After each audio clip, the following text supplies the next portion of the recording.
एकाग्र करेंगे आत्मा पर।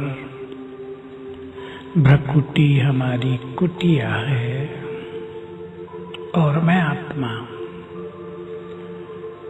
चमकती हुई मणि, चमकती हुई ज्योति भ्रकुटी की कुटिया में विराजमान हूँ। मुझसे चारों ओर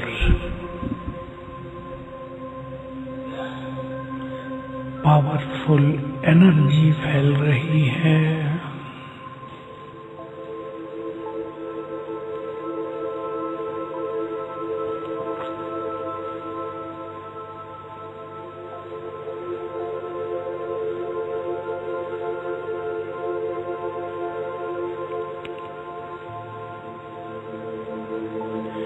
मैं आत्मा इस देह से न्यारी हूँ।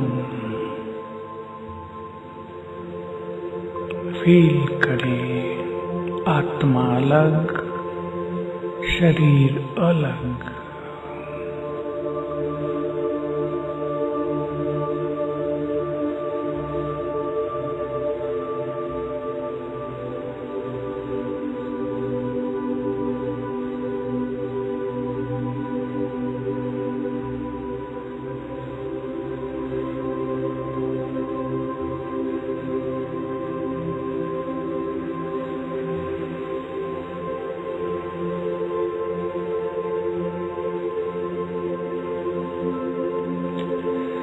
मैं आत्मा अजर अमर अविनाशी हूँ।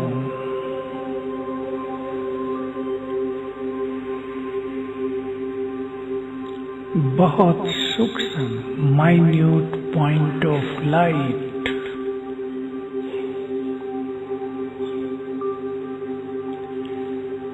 मैं पीसफुल हूँ। Peace is my nature.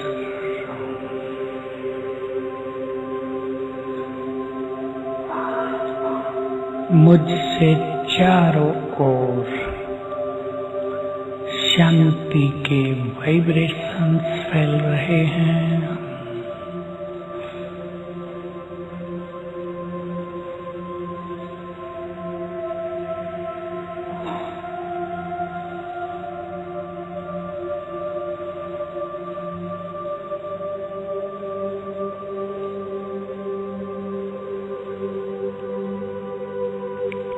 मैं पीसफुल हूँ।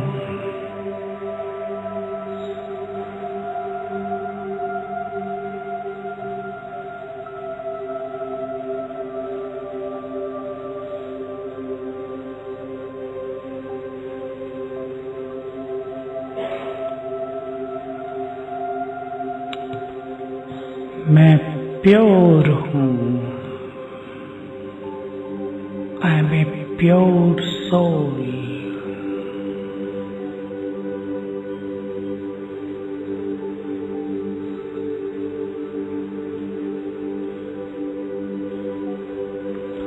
मुझसे प्योरिटी की गोल्डन किरणें चारों ओर फैल रही हैं।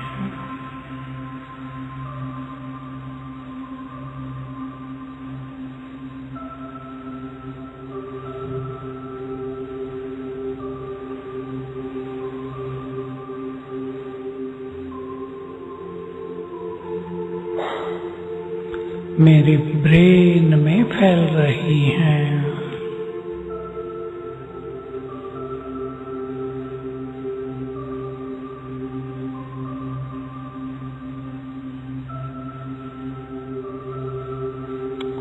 पूरी बॉडी में फैल रही हैं।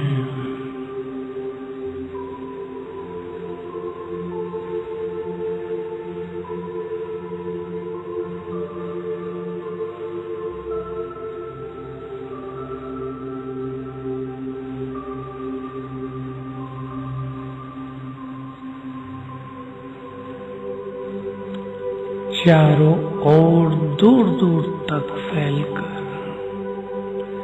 वातावरण को प्योरीफाई कर रही हैं।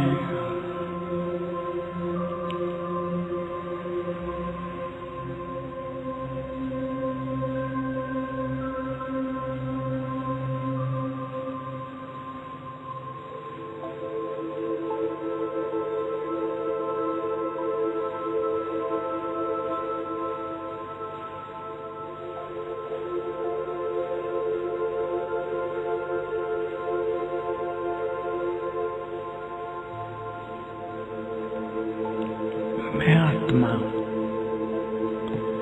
बहुत शक्तिशाली हूँ। मास्टर सर्वशक्तिमान हूँ।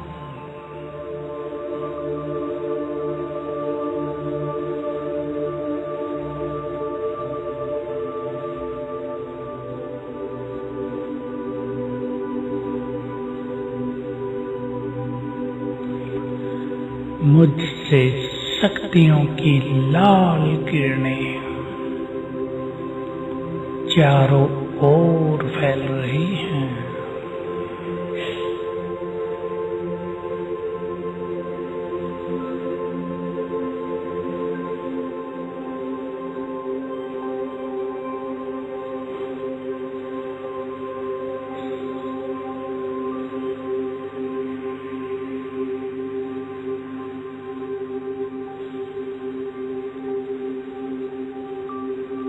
मैं आत्मा हूँ।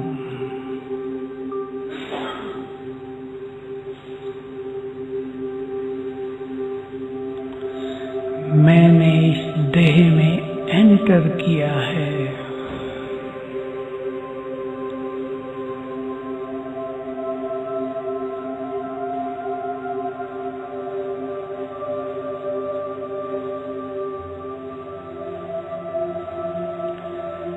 जैसा मुझे ये शरीर है,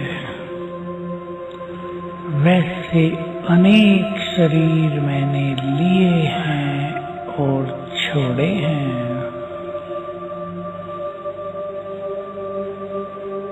मैं देह से न्यारी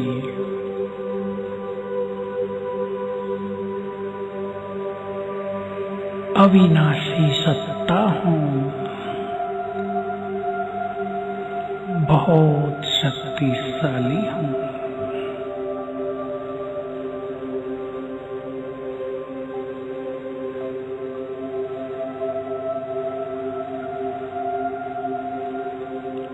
बुद्धि के नेत्र से अब हम ऊपर की यात्रा करेंगे। मन और बुद्धि के द्वारा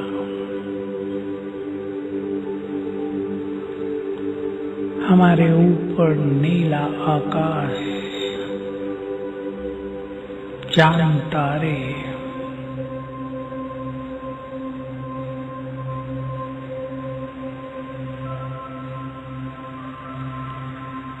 उनके बहुत ऊपर ब्रह्मलोक है।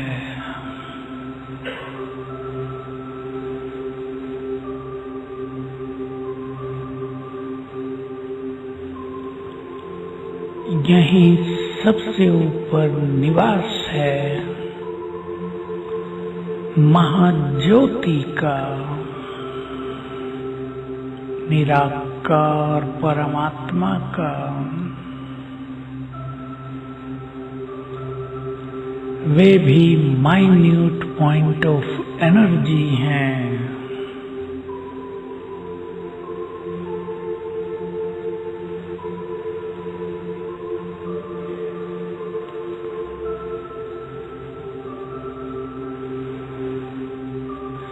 निराकार हैं, बॉडीलेस हैं।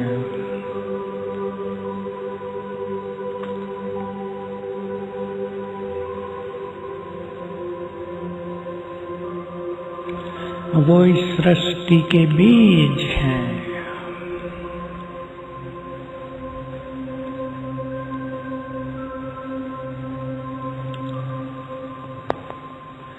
यही वो परम सत्ता है जिसे सारा संसार ढूंढ रहा है।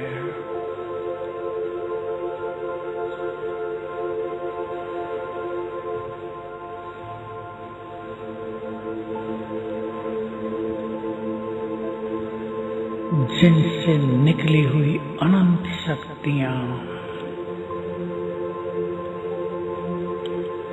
सारे संसार की पालना कर रही हैं।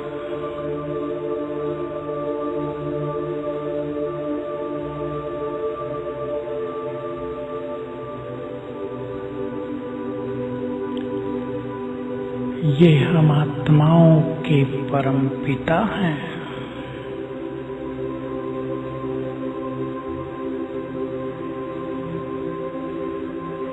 ज्ञान के सागर हैं।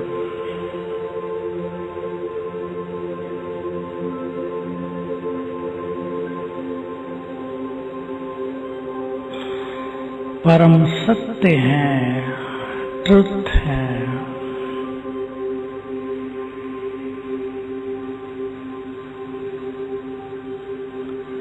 सत्यम शिवम सुंदरम है।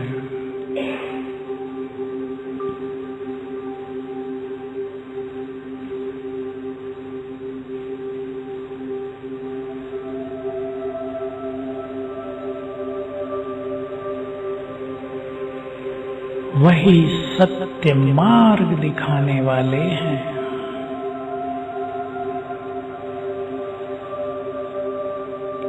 प्रेम के सागर हैं।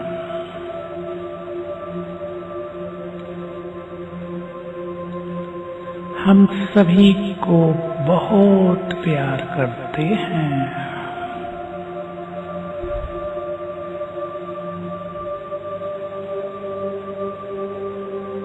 निराकार महाज्योति विजुअलाइज करें।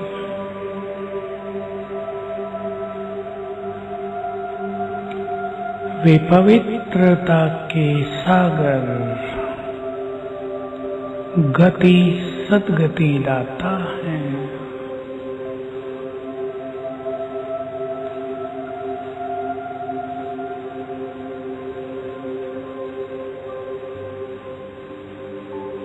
इस संपूर्ण प्रकृति के मालिक हैं।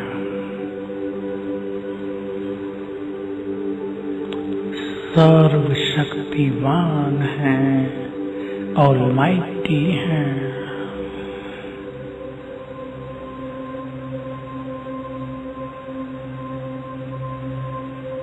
उनकी अनंत शक्तियां सारे ब्रह्मांड में फैल रही हैं।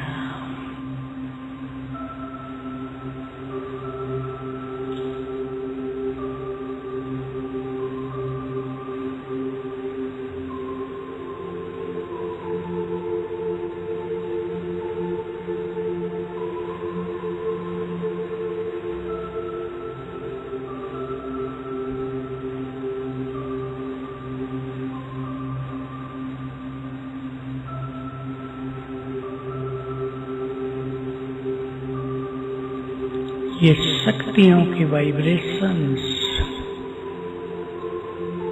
फाउंटेन की तरह नीचे आ रहे हैं, मुझ पर पड़ रहे हैं। आ जाएं इस फाउंटेन के नीचे। ऊपर से जैसे कि शक्तियों की बरसात हो रही है।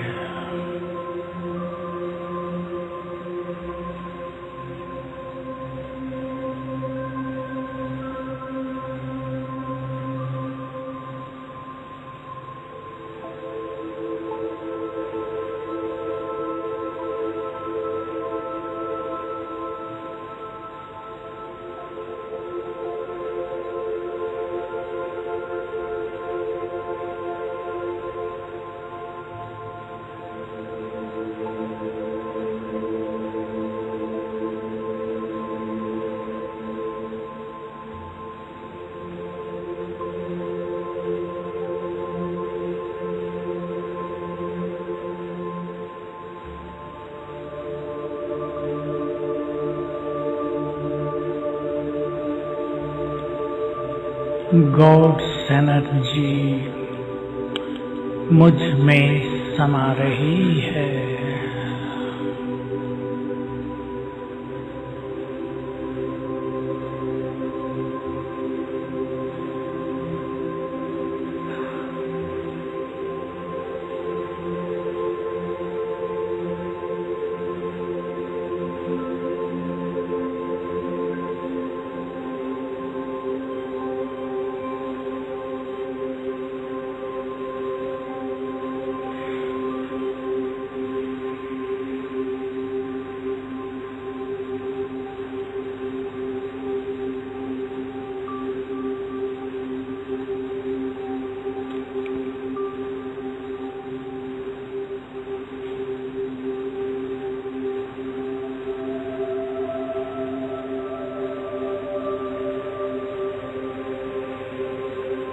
वे पवित्रता के सागर हैं।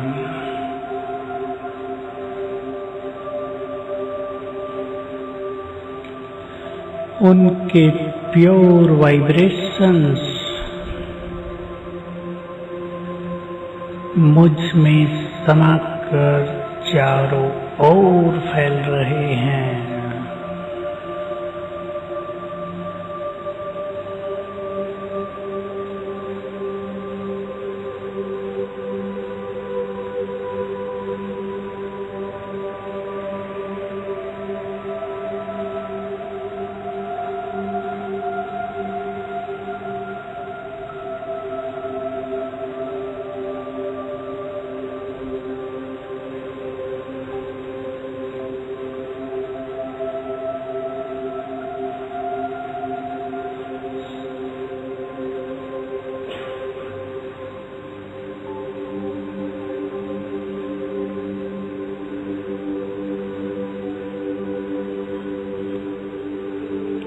संकल्प करें, ये संसार एक गॉडली फैमिली है।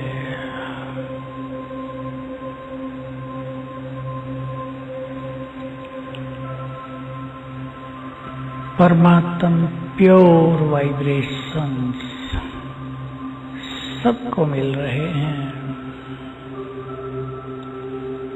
सभी के अंदर के मनोविकारों को दूर कर रहे हैं।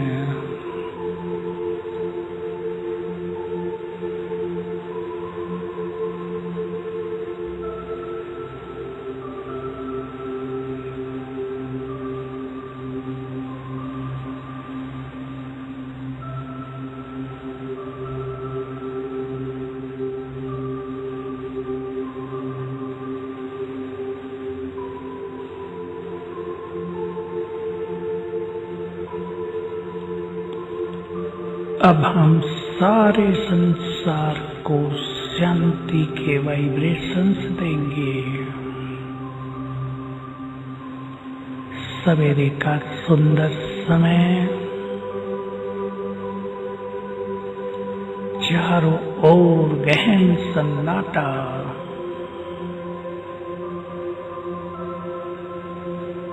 मैं आत्मा पीसफुल,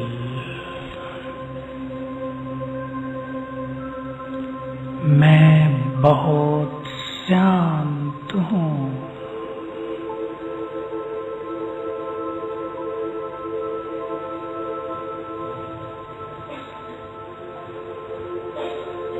डीप साइलेंस।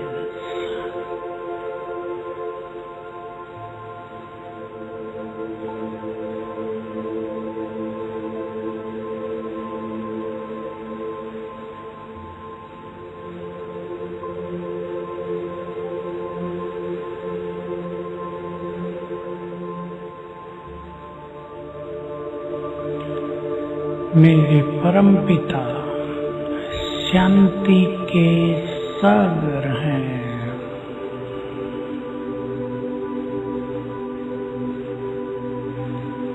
उनकी शांति की किरणें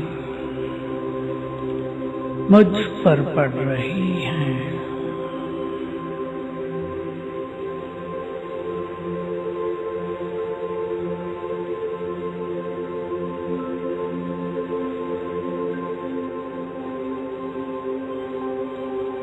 मुझ में समा रही है।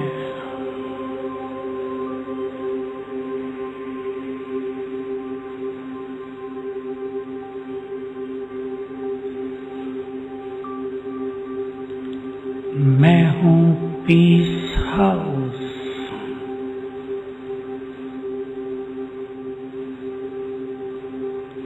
मेरे अंग अंग से शांति के वाइब्रेशंस चारों ओर फैल रहे हैं।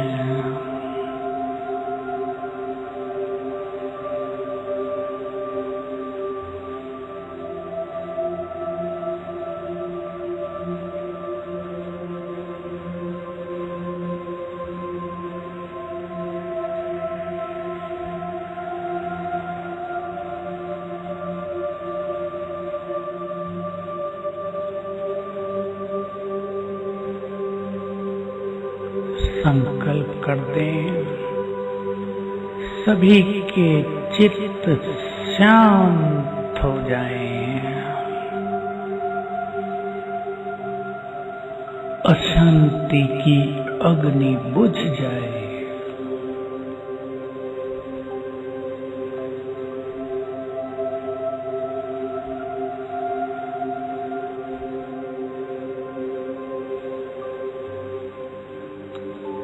मैं भगवान की संतान देह रूपी वस्त्र पहनकर इस संसार में पार्ट प्ले करने आई हूँ। ये विश्व एक विशाल रंगमंच, मैं इसमें एक्टर।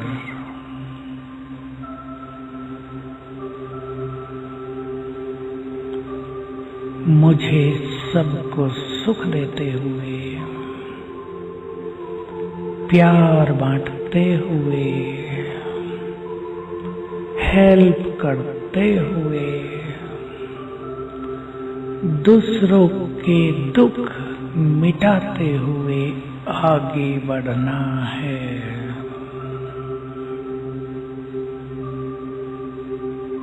मेरा चित्त सभी के लिए सद्भावनाओं से भरा हुआ है।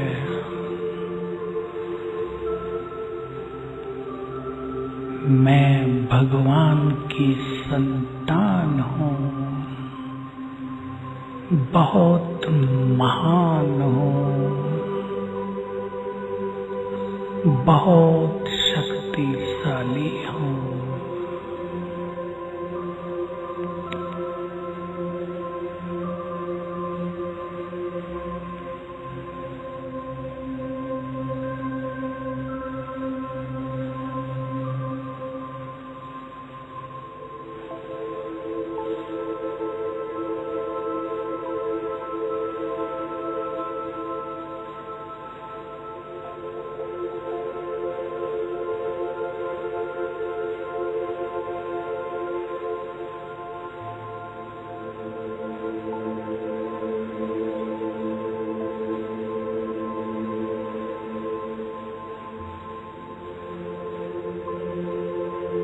मैं इस देह में चमकता हुआ चेतन सितारा हूँ।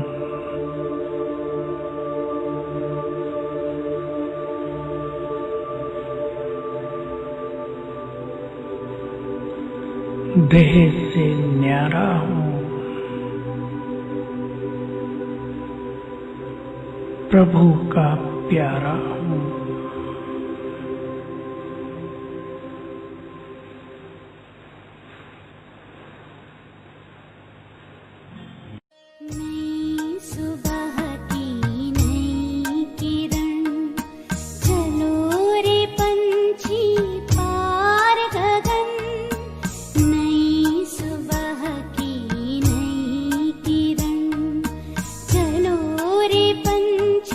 पार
तरह। तूने प्यार से जो पाला, तूने प्यार से जो पाला, शब्दों में गाए किस तरह। तेरी पालना का बाबा, तेरी पालना का बाबा।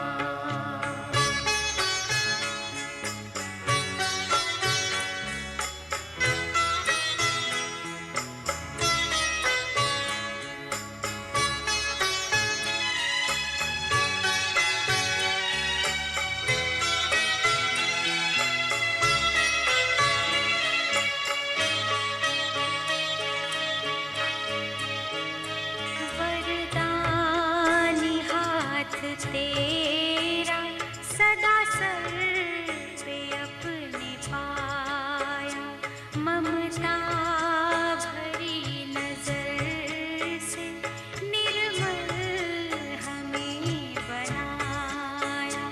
गुणों से तूने सजाया, गुणों से तूने सजाया, उसको बताए किस तरह।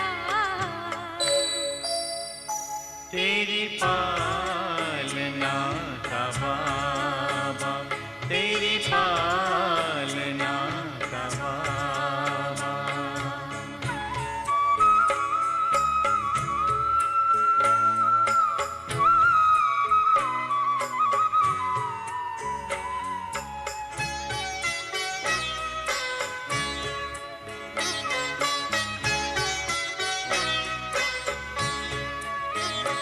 संकल्प सास तुमने बच्चों पे हैं लुटाए, उपमा तुम्हारी बाबा हम तो कहीं न पाए।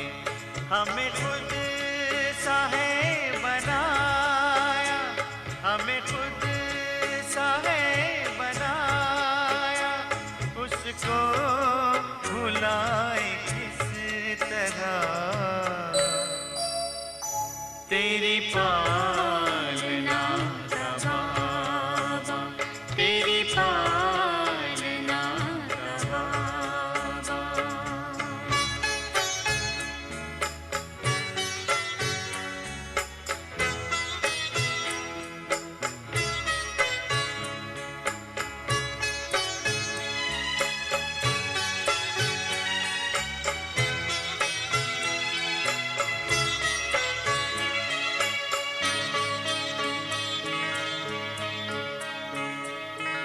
निष्काम तेरी सेवा सबकी जुबां पे आए, आभार तेरा बाबा दिल बार बार गाए। तुझसे जो हमने पाया, तुझसे जो हमने पाया, उसको सुनाए किस तरह। तेरी पालना का बाबा। ओम शांति। हम ब्रह्मा बाबा का स्मृति दिवस मनाने जा रहे हैं।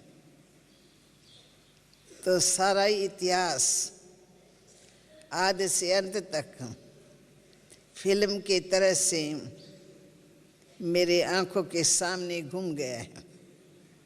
सुबह से लेकर के आदि से लेकर अंत तक बहुत सारी बातें मेरे सामने घूम गई हैं। दिल कहता है मैं सब खोल करके सुनाऊं, परंतु समय की सीमा भी होती है और भी कई कार्य होते हैं।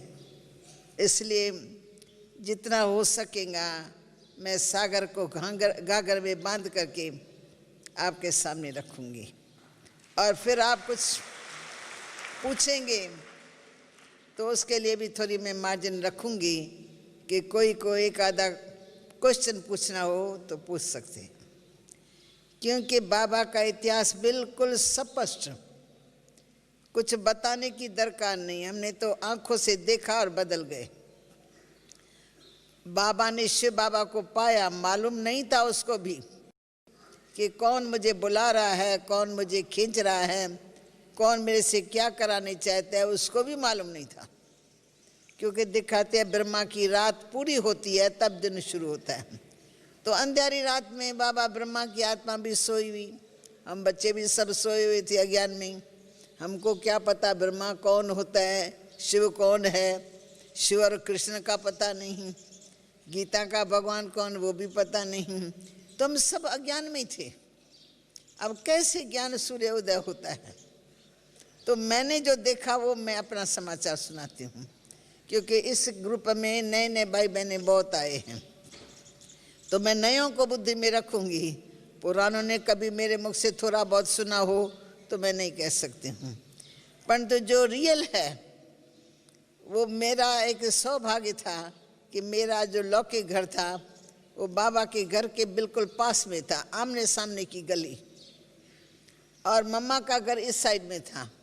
तो मम्मा का घर भी नज़दीक, बाबा का घर भी नज़दीक, और मैं उस बाबा के घर के पास में थी। तो बाबा के घर में जाने के लिए जिस गली से गुजरते थे, कहाँ भी जाने के लिए, तो वो गली ज़रूर आती थी। बाबा का घर पहले भी देखा, परंतु पहले हम क्या समझते थे, ये दादा लेखराज का घर है। अच्छा घर था, अच्छी बिल्डिंग थी, और मेरे भाई का वो दोस्त था, इसलिए हम जानते थे कि भाई फलाने का घर है ये।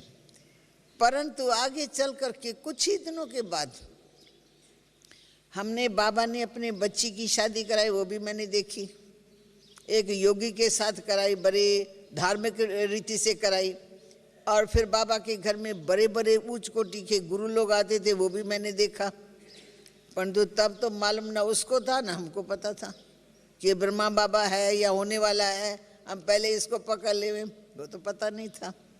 तो बाबा आते थे जाते थे, रहते वो कलकत्ते में थे, पर स्वभाव के इतने अच्छे थे, बाबा ने कभी लाइफ में गुस्सा नहीं किया होगा। गुस्से नाम की क्या चीज़ होती है वो उनके परिवार में नहीं थी। इससे सारा परिवार बाबा के व्यवहार से संतुष्ट था। बाबा की 2 बहू थी और पत्नी थी, पत्नी भी पति के बिल्कुल भाव में डूबी हुई थी, प्यार नहीं पर भाव। बाबा चरित्रवान व्यक्ति थे, किसी को दुख देने वाले नहीं थे, और घर में सब राजी रहे, खुश रहे, ऐसा बाबा सदा ध्यान रखते थे। तो परिवार में दान की, धर्म की, समाज की सेवाओं की विशेष रुचि रहती थी। आए दिन कोई ना कोई बड़ा प्रोग्राम बाबा के घर में होता ही रहता था। तो पड़ोस में होने के कारण हम भी बच्चे के नाते से चले जाते थे। फिर कैसे बाबा में चेंज आती है, तो बाबा कुछ कार्यवश कलकत्ते में तो ज्वेलर थे, बहुत नामी ग्रामी, राजा और रानी में उसको बहुत मान प्राप्त था। राजाएं दरबार रोक लेते थे, लखीराज बाबू न पहुंचे तो दरबार रुक जाती थी, रुको अभी आ रही हैं आ रही हैं, क्योंकि मुख्य मेहमान बाबा उनका था, और दिल के बहुत बड़े थे। राजाओं के बच्चों की शादियों के बाबा बहुत सुंदर गिफ्ट बना के देते थे, ज्वेलरी की। तो राजाएं भी कहते थे, लखीराज बाबू भगवान से एक भूल हो गई है, उसने राजा तो हमको बनाया है पर दाता तुमको बनाया है, तुम्हारे जैसी दिल तो हमारी भी नहीं है। तो बाबा मुस्कुराते थे, बाबा को कहते थे आप इतनी बढ़िया बढ़िया गिफ्ट देते हो हमारे बच्चों की शादी में, ये हम लोगों को देनी चाहिए। माना बाबा दिल के बहुत बड़े थे, और राजाएं तो राजाएं थे पर बाबा राजाओं का भी दाता था, बड़ी दिल वाला, चलना फिरना ऐसे शानदार जो बात मत पूछो। तो बाबा की जो ड्रामा अनुसार श्री नारायण वाली आत्मा चक्कर लगाती लगाती अंतिम स्वरूप में आई है, अंतिम जन्म में, अंतिम घरों में पहुंची है। तो भले बाबा के पास राज और भाग नहीं, पर संस्कार वही थे। तो बाबा ऐसे ही पर्सनल खड़ा रहता था ना, तो पर्सनालिटी बाबा की बहुत अच्छी, खींचने वाली थी। लोग पूछते थे ये कौन है, दादी कुमार का खुद कहती, मैं पूछती थी ये कौन व्यक्ति जा रहा है उनके साथ में, क्योंकि बाबा के बाल सफ़ेद सफ़ेद, पहनावा बहुत अच्छा, चलना बिल्कुल रॉयल्टी का। जब शिव बाबा प्रवेश नहीं हो पर रथ ही चमकता था। तो हैदराबाद सिंध में लोग सब इसको जानते थे, मान प्राप्त था। पैसे वाले का वैसे भी होता, दानी का तो और अधिक होता है। तो बाबा का जो लौकिक में चाचा था उसका नाम बहुत मशहूर था, संत मूलचंद। इतना दान करता था, इतना दान, गुप्त, ऐसे मुट्ठी भर के गुप्त दान करता था। ये मुट्ठी दान करे तो इसको पता न लगे। दान का अभिमान नहीं, गिनती नहीं, दिल में भी न सोचो मैंने इतना दान किया, वो सब कम हो जाता है, खत्म हो जाता है। तो ऐसी धारणा बाबा के अंदर भी थी। तो हमने बाबा को लौकिकता में 2-4 बारी देखा, बहुत अच्छा लगता था, परंतु ये तो समझ में नहीं आता था कि क्यों अच्छा लग रहा है, हमारा कोई इतना गहरा संबंध है उनके साथ। तो बाबा हैदराबाद सिंध से कलकत्ता में, क्योंकि बाबा का बिजनेस कलकत्ता में था, राजा रानियों से गहरा कनेक्शन था, परंतु हैदराबाद सिंध में भी आते रहते थे। फिर बाबा कार्यवश से कलकत्ता से बम्बई में गए हैं। तो बम्बई में बाबा के रिश्तेदारों का मकान था, जहाँ सात्विक भोजन बाबा को मिल सकता था और सत्संग, गीता का सत्संग मिल सकता था। तो बाबा हमेशा उसी घर में ठहरते थे। तो एक दिन गीता का ज्ञान सुन रहा है, जो गीता का विद्वान था वो सुना रहा है। सुनते सुनते बाबा ध्यान में चला गया और एकदम से बाबा को ऑलमाइटी बाबा ने दिव्य दृष्टि दी और उनको विष्णु का साक्षात्कार कराया। साक्षात्कार के बाद उसको वरदान मिल गया कि अहम विष्णु तत्त्वम। ऐसा वरदान मिला जो विष्णु के द्वारा सब शक्तियाँ बाबा को जीवन में मिल गई। और बाबा फील कर रहा है तो मेरे में कुछ चेंज हो रही है, मेरे को कुछ महसूस हो रहा है। तो बाबा की दृष्टि में शक्ति, बाबा जिस किसी को सामने देखता है, क्योंकि सभा पूरी हुई तो सब लोग कुछ कुछ पीछे वाले उठ गए, आगे वाले बैठे रहे। तो जैसे बाबा को देखते हैं, बाबा उनको देखता है, तो बाबा की दृष्टि से उनको साक्षात्कार हो जाता है। विशेष विशेष अनुभव इनको हुआ, फिर उनको हुआ, उनको हुआ, तो सब में थोड़ी हलचल मच गई। तो आज पता नहीं बाबा की दृष्टि कैसी हो गई है, लगता है बाबा की दृष्टि में कोई शक्ति है। तो पीछे जो खड़े थे ना वो सब आगे आ गए और कहा बाबा ऐसी दृष्टि हमको, ऐसी दृष्टि हमको। अब बाबा के दोस्त मित्र वो क्यों मांगेंगे, तो ऐसी दृष्टि हमको दो, लखीरा से क्यों मांगेंगे। पर चेंज आ गई, दिव्यता आ गई, ऐसे बाबा का चेहरा चमकने लग गया। फिर कुछ समय तो वो सब बाबा के सामने बैठ गए, उन सब को भी विशेष विशेष विशेष विशेष अनुभव हुआ। फिर जब ये सभा पूरी हुई, बाबा का नशा थोड़ा टूटा, तो बाबा ऐसे होश में आए। तो बाबा दिख रहे ये सब मेरे सामने क्यों बैठे हैं। बोला सत्संग पूरा हो गया, गीता का प्रवचन, हाँ बाबा पूरा हुआ, पर आज तो बाबा हमने आपको एक नए रूप में देखा। आप अपने आप में नहीं थे, पता नहीं क्या था, आपकी दृष्टि में बहुत चेंज थी। बाबा आपने इसको देखा, ये ध्यान में चला गया, आपने इसको देखा, इसको दिव्य साक्षात्कार हुआ। तो हम तो आश्चर्य में पड़ गए, ये सब क्या हो रहा है। हम आज का अनुभव आपके मुख से सुनना चाहते हैं। तो बाबा सुनाना नहीं चाहता था, बाबा जैसे उस सुख में डूबा हुआ था। तो बाबा ने कहा मैं कल सुनाऊंगा, उन्होंने कहा नहीं आज ही सुनो। फिर आखिर बाबा ने सुनाया कि आज पहली बार न मेरे मन न मेरे चित्त और मुझे ऐसे दिव्य साक्षात्कार हुआ। परंतु साक्षात्कार के बाद मुझे विष्णु के द्वारा वरदान मिला कि अहम विष्णु तत्त्वम। वरदान के बाद बिल्कुल हमारी लाइफ में चेंज आ गई है। अंदर ही अंदर मैं फील कर रहा हूँ कुछ शक्तियाँ प्रवेश है, कुछ हो रहा है, मुझे ऐसा महसूस हो रहा है। इसलिए मैं अभी आपसे कुछ बात नहीं करूँगा, परंतु मैं कल परसों में फिर आपसे अनुभव की लेन देन करूँगा। बस फिर तो बाबा अंतर्वासी हो गया, अंतर्मुखी एकांतवासी हो गया। फिर बाबा दूसरे दूर दूर शहरों में, गांव में या पहाड़ों पर चले गए। उसके बाद फिर बाबा हैदराबाद सिंध में आए। घर वालों ने देखा तो बाबा तो बिल्कुल बदला हुआ है। बाबा चलता कैसे, फिरता कैसे है। पहले मुंबई से आते थे तो बड़े बड़े स्वीट के बाग से खिलौने लेके आते थे, अभी पोतरों को तो बाबा ने देखा ही नहीं, सीधा ही हाथ खाली और सीधा ऊपर चला गया। तो सभी को आश्चर्य लगा, ये सब बाबा में क्या हो गया है। फिर बाबा के पास गए, फिर बाबा से बातें की। तो बाबा को जैसे जैसे उन्होंने देखा ना, घर वालों को बहुत अच्छा अनुभव होने लगा। ईश्वरी अनुभूतियाँ घर वालों को ही। 2 बाबा की बहू थी, बेटी थी, बहन थी, भाभी थी, बाबा की धर्मपत्नी थी। तो धर्मपत्नी पहले भी बाबा की भावना में थी, मेरा पति अच्छा है, पर अब अच्छा तो नहीं कहेंगे ना, अभी तो ईश्वर खुद उस तन में गुप्त में प्रवेश है। तो जसोता को जो धर्मपत्नी थी, उनको दिव्य साक्षात्कार होता था। बाबा का ये स्वरूप गुम हो जाता है, फिर सामने कृष्ण आ जाता है। फिर वो स्वरूप गुम हो जाता है तो फरिश्ता सामने आ जाता है। तो आश्चर्य खाती थी, बहू को कहती थी मैं बाबा के सामने नहीं जा सकती हूँ, पता नहीं बाबा में क्या शक्ति है, मेरा बाबा के सामने जाती बाबा का स्वरूप ही बदल जाता है, तो मैं बाबा को खिला नहीं सकती हूँ, मैं बाबा के पास भोजन नहीं ले जा सकती हूँ, आप ले जाओ। तो बहू कहे तो मम्मी ये साक्षात्कार तुमको नहीं होता, हमको भी होता है। दूसरे ने कहा मम्मी ये हमको भी होता है, रोज हम ऐसे ही देखते हैं।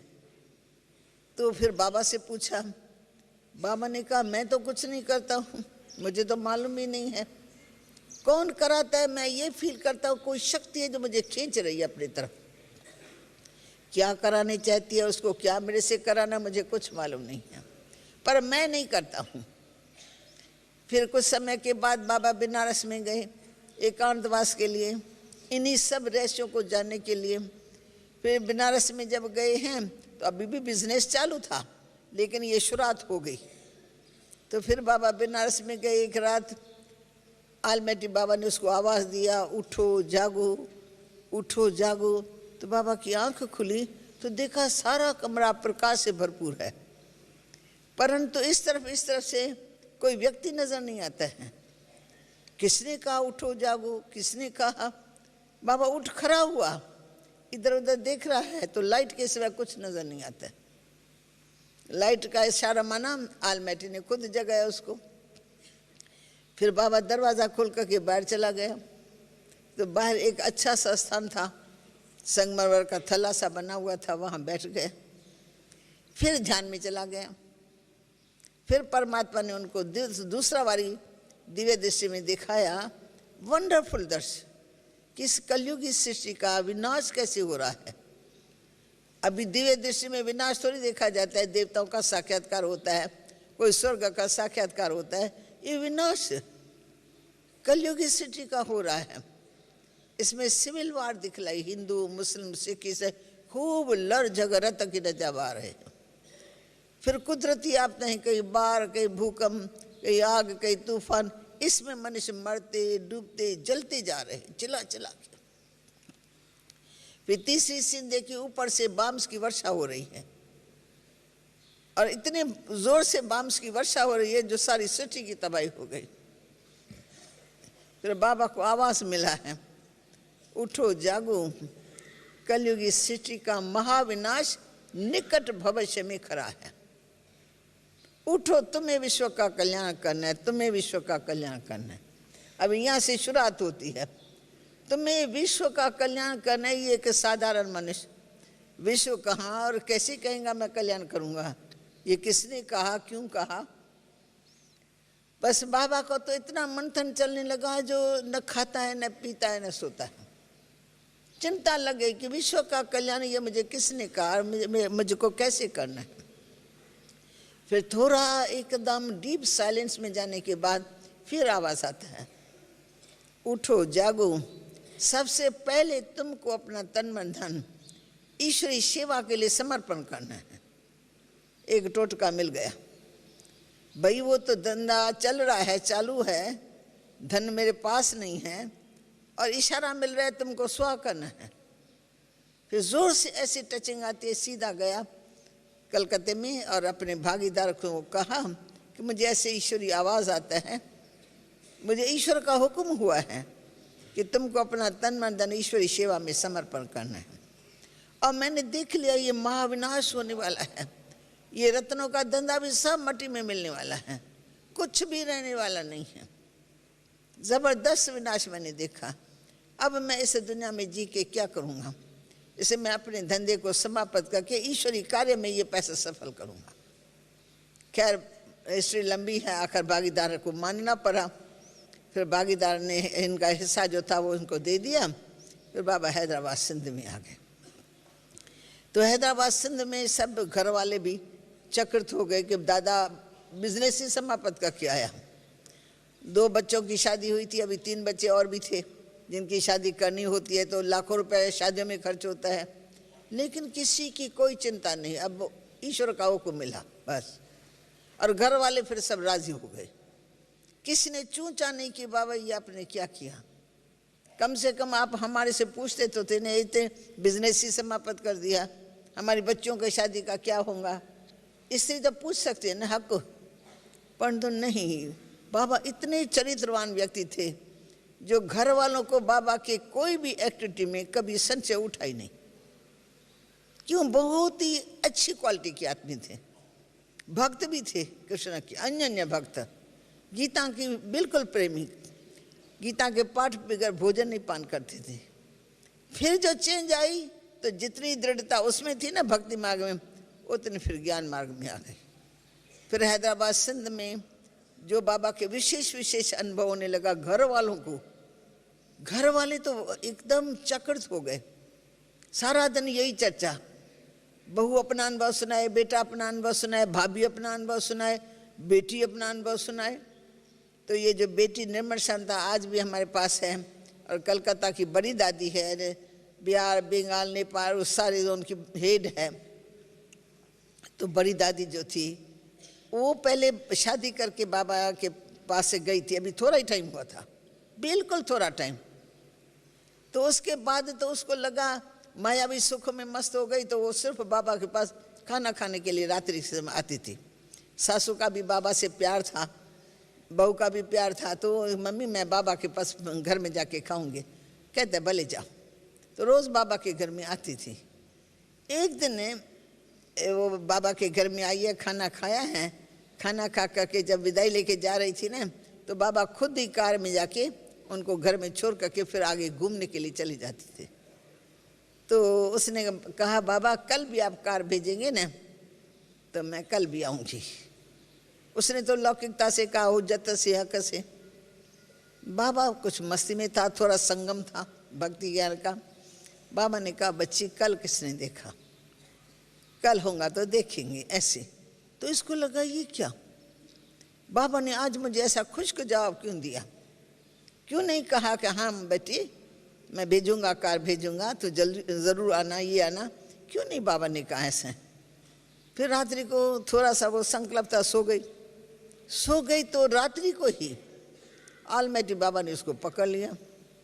पहले वो समझती थी कि मेरा पति जो है और मेरा पिता जो है वो बहुत ही ये ज्ञान में चला गया है, और सारा दिन गीता ज्ञान, आत्मा परमात्मा। वो शादी करके गई थी तो नया नशा चढ़ा हुआ था। तो वो कहती थी तो मैं जब सत्संग बाबा करेंगे ना तब मैं नहीं जाऊंगी, जब सत्संग पूरा होगा तब जाऊंगी खाना खाने के लिए। तो उस दिन बाबा ने ये जवाब दिया तो उसको थोड़ा सा वैराग आया।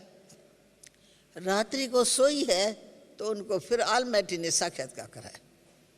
क्या देखती है? तो मैं सोई हुई हूँ और खिड़की से ऐसे बहुत रोशनी उनके नैनों में आई, ऐसे आंख खुली तो सोचा सूर्य उदय हो गया है, अब मैं अभी तक सोई हुई हूँ। तो जब उठ करके बैठी तो क्या देखती हैं, पहले खिड़की से कृष्ण आया है, फिर कृष्ण खड़ा है तो सामने से बाबा आया फरिश्ते के रूप में। फिर बाबा को देखती है, उसको देखती है, दोनों से कशिश होती है उसको। जितना कृष्ण से प्यार उतना फिर बाबा से भी प्यार। पर बाबा फरिश्ते के रूप में था, संपूर्ण रूप में था। वो देखने के बाद फिर बाबा से उसको आवाज मिला, उठो बच्ची उठो, तुम्हें विश्व का कल्याण करना है। ऐसे कह करके बाबा गुम हो गए, कृष्ण भी गुम हो गया। ये उठ करके खड़ी हो गई और बार बार वो दृश्य उसके सामने आए। बोला आज बाबा कैसे मेरे घर में आया, पहले कभी भी नहीं आया था, आज मेरे घर में बाबा आ गया और फिर कहा तुमको विश्व का कल्याण करना है। तो गई सास के पास, कहा मैं आज आपने देखा बाबा आया था? उसने कहा तुम क्या बोलती हो, पिता थोड़ी पुत्री के घर में आता है, सो भी पता है टाइम क्या हुआ है, अमृत वेले का टाइम है, अभी ऐसे टाइम पर कैसे आएंगे तुम्हारे पिताजी। कहते मम्मी मैंने देखा। कहा नहीं तुम ऐसी बातें करती हो, तुम लोग को सपन आया होगा। कहीं नहीं सपन नहीं, मैंने देखा, बाबा ने मुझे ये बोला। वो वंडर खाई। फिर उसने माता से पूछा बाबा आया था ना मेरे घर में, विश्वास ना आवे, वो कहते नहीं। फिर बाबा से पूछा बाबा आप आज रात को मेरे पास आए थे ना। बाबा ने कहा नहीं बच्ची मैं तो नहीं आया था, हो सकता है तुमको कोई दिव्य साक्षात्कार हुआ हो। तो वंडर खाने लगी ये क्या, बाबा भी नहीं मानता, मम्मी भी नहीं मानती, मेरी सास भी नहीं मानती, पर उसको लग गया दर्श। इतना अच्छा लगा, इतना अच्छा लगा जो जैसे जाग गई वो आत्मा। तो उसके बाद फिर अपने सास को कहा कि पहले तो मैं बाबा के ज्ञान को मानती नहीं थी, बहनों को बाबा ज्ञान सुनाता था शाम को, मैं रात्रि के समय बाबा के पास जाती थी खाना खाने। अभी तो मुझे इतनी कशिश होती है मैं जाऊं, मैं बाबा से मिलूं, मैं बाबा को देखूं। फिर जब बाबा के पास जाती है, बाबा का चेहरा देखती है ना, उसकी आंखें खुल जाती हैं। कहती बाबा कैसे बदल गए, सारा प्रकाश में हो गए हैं। अब बाबा से उनको कृष्ण का साक्षात्कार होता है। तो जैसे जैसे कृष्ण का साक्षात्कार, इसका भाव बैठ गया, ये मेरा पिता है वो भूल गया, मैं भगवान के सामने हूँ, भगवान मेरे सामने है। माँ को भी कहती थी मम्मी मेरे को कृष्ण देखने में आता है। उनकी भाभी को भी अनुभव होता था, तो आपस में लेन देन करते थे। मानो इस तरह से बाबा के घर में पहले से बाबा ने उनके सारे घर वालों को अनुभव कराया। नहीं तो घर वाले एंटी हो जाए तो कौन बाबा की बात को सुनेंगे।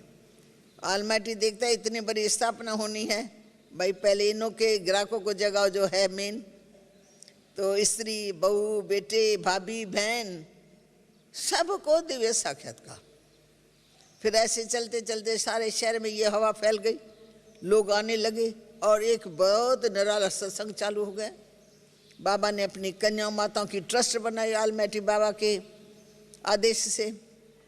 जो कोई भी काम न करे, कन्याओं माताओं की ट्रस्ट, वो कहेंगे क्यों दुनिया में और बड़े बड़े लोग नहीं है क्या, फेथफुल लोग बहुत होते हैं जिनके नाम पर ट्रस्ट बनाते हैं। बाबा ने तो 8 शक्तियों के नाम पर अपनी सारी मिल्कियत समर्पण सुआ कर दी। फिर बाबा के मकान भी थे दोनों मकान में अपने आप यह हवा ऐसी फैल गई तो सत्संग बहुत बड़ा हो गया।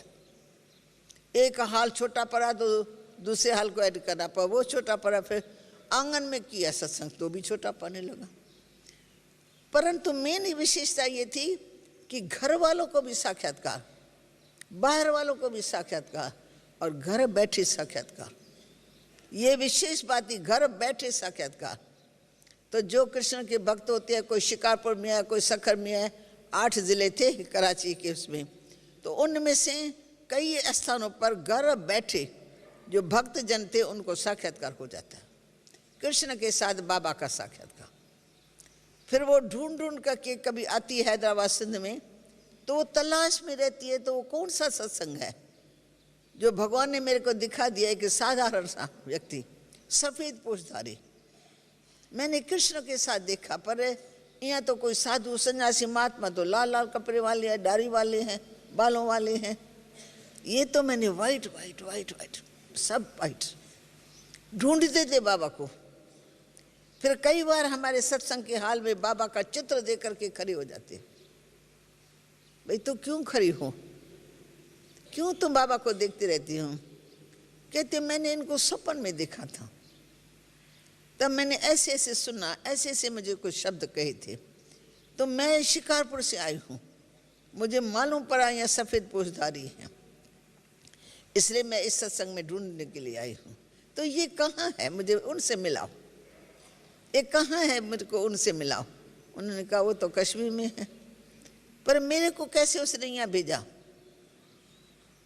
यहाँ क्या होता है मुझे बताओ। फिर सत्संग होता था, हम आपस में बहनें करती थी, उसमें वो भी बैठ जाती थी। जो बाबा के महावाक्य कश्मीर से लिखित रूप में आते थे वो हम सब पढ़ते थे, लिखते थे, पढ़ते थे, इतना जैसे कि छप जाते हैं। इतनी धारणा के शब्द, इतने अच्छे शब्द, आत्म अनुभूति कराने के शब्द, एकदम पढ़ते पढ़ते भी दिमाग एकदम ऊपर चला जाता था। और धारणा है पक्की, हमको स्वर्ग में जाना है। स्वर्ग में जाना ऐसे लगता था जैसे कोई को एक शहर से दूसरे शहर में जाना हो। भाषा ही बदल गई, हमको तो स्वर्ग में जाना है, हमको तो स्वर्ग में जाना है, जैसे बाकी सारा ही नरक है, हम ये स्वर्ग में जाने वाले हैं। नशा चढ़ा रहता था। तो बाबा का साक्षात्कार घर बैठे बहुतों को होने लगा, घर वालों को भी महसूस होने लगा कि ये सब क्या हो रहा है, क्यों हो रहा है। फिर धीरे धीरे शहर में वायु फैली तो हमारे पेरेंट्स को भी पता लगा। तो भाई दादा का ऐसा सा हम सुन रहे हैं, हमारी बच्चियां भी जा रही हैं, इनका भी कोई तकदीर अच्छी है, ऐसे समझते थे। फिर धीरे धीरे सारे शहर में वातावरण गर्मा गर्म हो गया। साधु लोगों ने कहा ये क्या, हमारे सत्संग की इतने सालों का सत्संग, इतने सालों से माताएं हमारे सत्संग में आने वाली, ये हमको छोड़ करके दादा के सत्संग में क्यों जाती है। दादा तो आज का कलकत्ते से हाँ वो बिजनेस समाप्त करके आया है, उनके पास ये लड़कियां क्यों जाती हैं, हमारी औरतें क्यों जाती हैं, सबका क्वेश्चन। तो किसी ने कहा तो वो तो कलकत्ते से ना मिस मेरिज्म सीख करके आया है, वो ऐसे करता है, दृष्टि देता है, उनको कृष्ण का साक्षात्कार होता है, ये ढोंग है। किसी ने कहा और दूसरों ने मानना शुरू कर दिया। कहते ना, एक ने कहा अरे रे रे देखो देखो तुम्हारे कान है ना, वो कौवा लेके जा रहा है, तो सब कौवे के पीछे भागे, पर कान इधर है या नहीं है वो किसी ने नहीं देखा। ऐसी हालत थी उनकी सिंध की, सब उसके पीछे, सब उसके पीछे। सारा शहर एक तरफ हो गया, गली से गुजरना मुश्किल हो गया। और उस समय हमारी सत्संगी क्या शुरुआत थी, ओम की धुनी एक बहन लगाती थी, बाबा सिखाता था बच्चे सत्संग के शुरू में ओम की धुनी लगाओ। ओम की धुनी लगाना और सब आत्मा जैसे उड़ रही है, उड़ रही है, उड़ रही है, उड़ रही है। शांति धाम में टिक जाती थी बुद्धि, संकल्प विकल्प नहीं आते थे और गहरी शांति की अनुभूति होती थी। उसके बाद लौकिक संबंधी हमको क्या भी कहे, कैसे भी मारे पीटे, कोठियों में बंद करे, हमको किसी की परवाह नहीं। हमको डायरेक्ट सुख मिला, शांति मिली जो हमको चाहिए थी। जिसकी भूख लगती है हमको शांति चाहिए। तो घर घर में रोज़ हम जाके शाम के समय में बैठ जाते थे छत पर, और वहाँ ओम की धुनी खुद ही लगा करके खुद शांति मिली जाती थी। तो ऐसा जादू था। धारणा अपने आप बन गई, खान पीन शुद्ध हो गया, सिनेमा छूट गई, कुछ संग छूट गया, बहुत बातों की चेंज आ गई। तो लोगों को आश्चर्य लगा, कुछ बात है, इनको जादू लगा है। दादा लेखराज ने कुछ किया है हमारे कुमारियों के ऊपर। हमारी माताएं अगेंस्ट कोठियों में बंद करना, 6-6 दिन खाना नहीं खिलाना, तालों में बंद करके रखा, जब ताला खुलेगा तो भाई कहीं भाग न जाए। और हम देखते रहते थे, हर वक्त बुद्धि योग लगा रहता था। कोई नौकर नीचे गया, ताला भूल गया या बंद नहीं किया तो हम चुपके से निकल जाते थे। 2 घंटा सत्संग करके मन में शांति भर के फिर आ जाते थे। पता है करके 2-4 मारे खाएंगे ना, बस ना। आने के बाद मारे खाते थे, पर मार में भी इतनी शक्ति थी कि हम जितनी भी मार खाते थे ना, उतना हमारा योग परमात्मा की तरफ पक्का। लौकिक से छूट जाता था, लौकिक से कभी हमारा बुद्धि हो गया नहीं। माँ बाप हमको कितना भी सुख दे, हमको फीका लगता था, हमको ये नहीं चाहिए। हमको बाप मिल गया, हमको बेहद का बाप मिल गया, बस।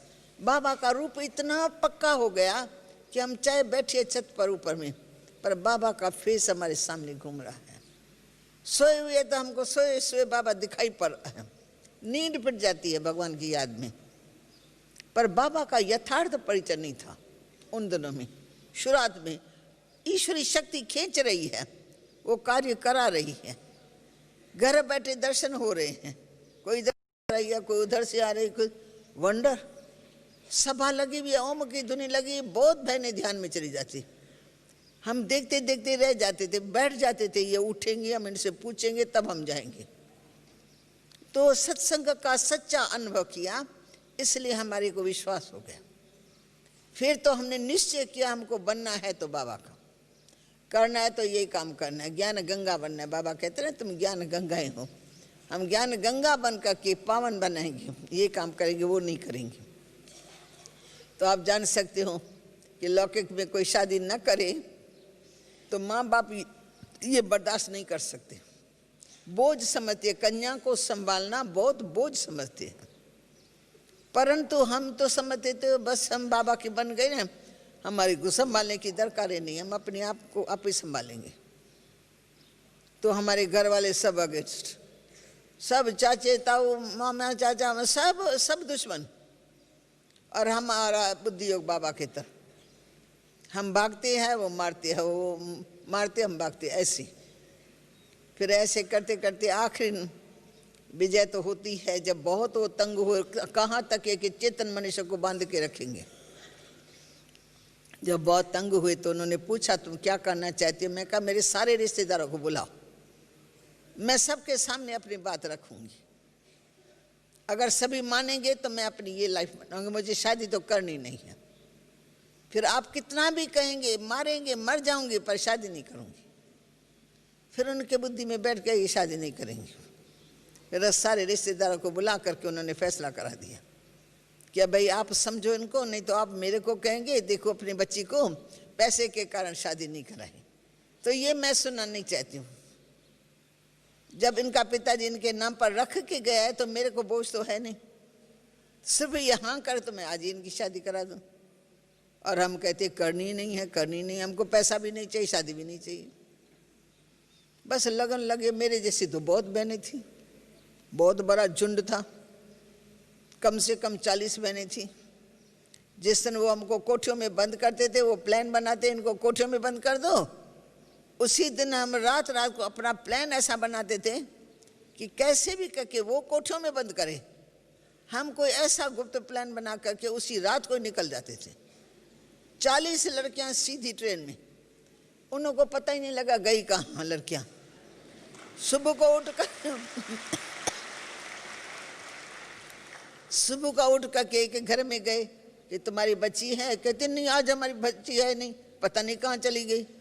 फिर दूसरे के पास गए तो हम भाई उसके पास गए होंगे, वो कहे वो भी नहीं है, भाई वो कहाँ है? वो भी नहीं है। ये क्या हुआ? एकदम कपाट खुल गया।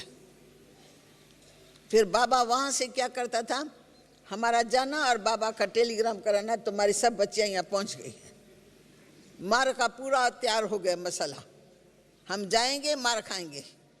परंतु हमारे माँ बाप को पता लग गया, ढूंढने से तो छूट गए ना। फिर 2 दिन के बाद 3 दिन के बाद बाबा प्यार से हमको समझा के सिखा के, नहीं बच्चे तुम बहादुर हो, प्यार से बात करो, सब मान जाएंगे, धीरे धीरे तुम्हारे बंधन खत्म होंगे। फिर ऐसे करके फिर जब लौटते थे तो हमको पता है गरम गरम तैयार है, जाएंगे फटाफट फटाफट। बरोबर ऐसे ही करते थे।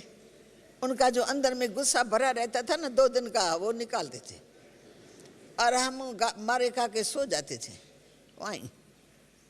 भले 1 घंटा बीत जाए, 2 घंटा बीत जाए, ठंड हो या बरसात हो या आंधी हो, खुद जिसने मारा है ना वो खुद आके उठाए हमको। हम नहीं उठते थे, जिद में हम भी सो जाते थे। आकर कौन सी माँ सहन करेंगी, मार मार करके फिर आके उठाती थी, फिर प्यार करती थी, फिर मनाने की कोशिश करती थी। हम कहते देखो हम भगवान से मिलने के लिए जाते हैं और तुम इतना मारती हो, क्या तेरे को पाप नहीं चढ़ता है? तेरे को फील नहीं होता मैं पाप कर रही हूँ? भगवान से मिलने में तुम विघ्न डालती हो। तो उनकी आंखों से फट पानी आ जाता था। कहते बेटी मैं क्या करूँ, मेरे को समाज मारती है, मैं क्या करूँ? हम कहते तुम समझो ना, हम कोई ऐसी लड़की थोड़ी है, ऐसे वैसों के पास थोड़ी हम जाते हैं, कोई फैशन का काम तो नहीं करते हैं, किसी लड़के से तो नहीं भाग जाते हैं, हम तो भगवान के घर में जाते हैं। तो आप हमको प्यार से छुट्टी दो ना, अगर तुम नहीं देंगे फिर हम ऐसे करेंगे। हम आपको बता देते कभी बंद होके बैठेंगे नहीं, भले करके देखो।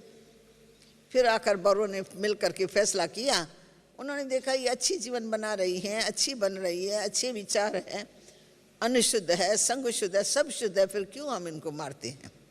लोग तो कुछ भी कहेंगे, पर हम क्यों अपनी कन्याओं को ऐसे मारे पीटे? उन्होंने चिट्ठी लिख करके दे दी। तब से 1 साल लगा, 1 साल के बाद छुट्टी हो गई। तब से लेके हम कराची में रहने लगे।